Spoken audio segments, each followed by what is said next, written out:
আসসালামু আলাইকুম। তো আমার যে খামার দেখেন সেটা মূলত কিন্তু আমার বাড়ির ছাদের উপর। তো আপনারা চাইলে কিন্তু এরকম স্বল্প একটি জায়গায়, যে কোনো জায়গায় এরকম পিলার সিস্টেম করে স্বল্প খরচে কিন্তু আবদ্ধভাবে মুরগি পালন করতে পারেন।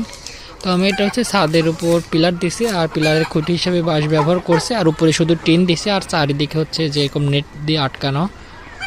আর বর্ষার সিজনে আমরা এটা পলিথিন দিয়ে চারিদিকে ঘিরে দেবো, কারণ বর্ষার বৃষ্টির সিট নাহলে ভিজে যাবে ভিতরে।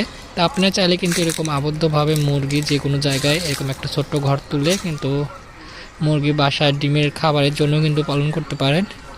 তো এই ঘরটার ভিতরে কিন্তু আমার 3টা রুম সিস্টেম করা।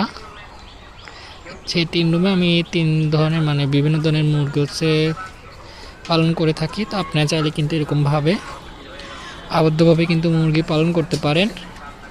আমার সামনের অংশ এটা সামনে, যে এই সাইডে আমি বাইরে অন্য ধরনের সব মুরগি রাখি, এক্সট্রা মুরগি। আর এটা আমার গেট, যে তালা দেওয়া, রাতে আর কি তালা দিয়ে রাখি। তো তালা দিয়ে রাখার মেন কারণ রাতে সেফটি হিসেবে তালা ব্যবহার করি। গেটটা খুললে কিন্তু যে আমার ভিতরে মুরগি দেখেন, মুরগিগুলা এই খোপে এরকম ভিতরে আছে।